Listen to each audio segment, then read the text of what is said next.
Good day, my fellow Americans. Welcome to the Sovereign American broadcast. I am your host. I am a sovereign, obviously, and an American. Soon, in a couple of days, we have the 4th of July coming upon us. And next year, everybody's rushing to the races for the next great election in the United States of America.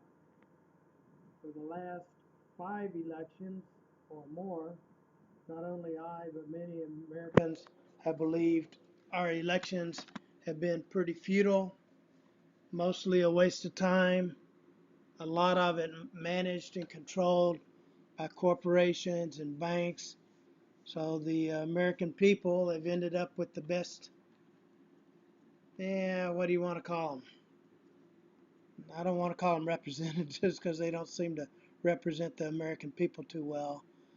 But we've had the best politicians and lawyers that I guess money can buy, if that would be a frank and honest comment. There are ways that the American people have to change not only themselves but their governance. A lot of Americans are standing up and trying to make positive changes. The difficulty and challenge is our system is so broke at the executive, legislative, and particularly the judicial branch that honest Americans are basically being thrown in jail, they're being killed, they're having everything they've worked for all their life taken away from them, and the scenario goes on. In the meantime, your kids can no longer go to the sidewalk, and you can teach them how to sell lemonade when they're 8 to 12 years old. Everything you do in this country requires permission from a state according to their statutes, and there just seems to be a growing number of reasons this country needs to be turned around. This is the reason I want to do this broadcast. We have the 4th of July coming up. A good senator friend of mine and I spoke a couple years ago, and at that time I was in a different state where you couldn't even shoot off fireworks. They're outlawed, so basically people would go across the state lines into the other state, buy fireworks, and bring them home. Of course, if you got caught shooting any fireworks off for the 4th of July, there would be great penalties and fines and threatened imprisonment. I do know because I had one good friend, uh, his daughter, I think she was around 13 or 14 at the time, had been shooting some fireworks out in the street, not hurting anything, but I guess the fireworks cops came by and there was firework debris in the street, so they came up, knocked on the door, and gave her a ticket like for $1,700 or something insane like that.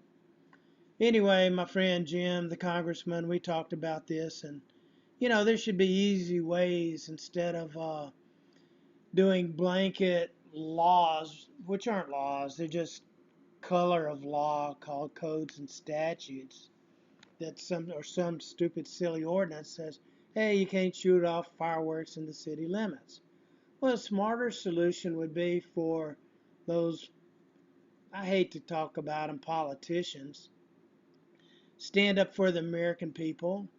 If a community, a block or whatever wants to get together, which our neighborhood did, we'd usually identify about 4 houses that are adjacent to each other.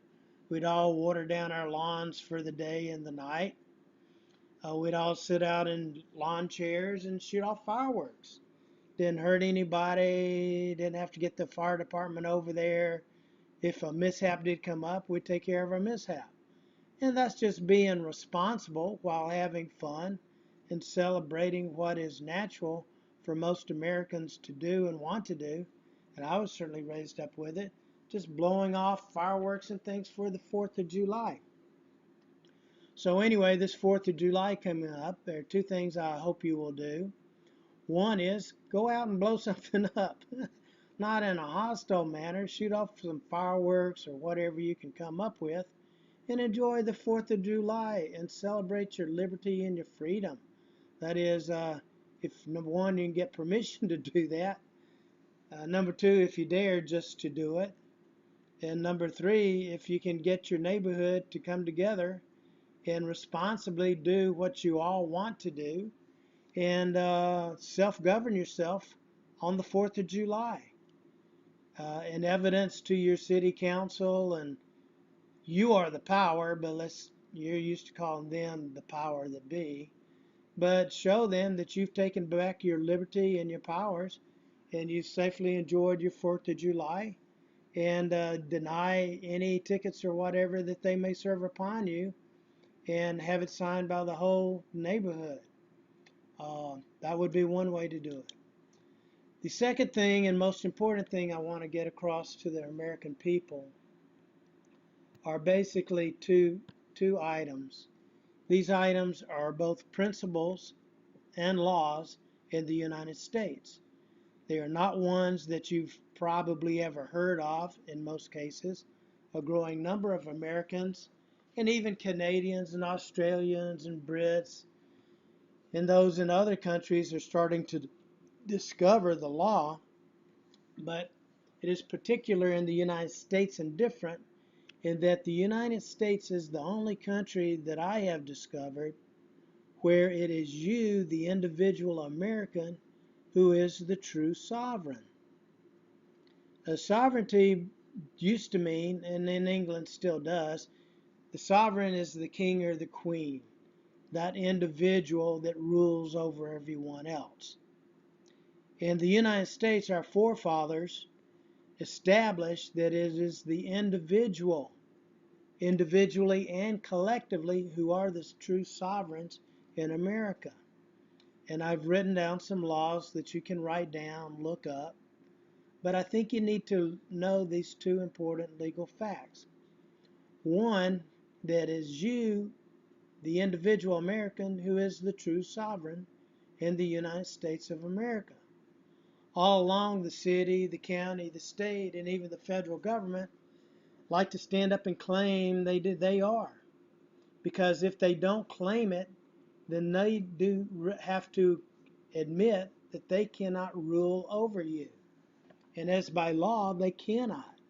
What the law says, and we won't get into all of that at this point, it's not the 2 points I want to bring up, but what the law says, that the state, whether it's city, county, state, or federal government, has the right and authority over everything that it creates or is introduced at its permission.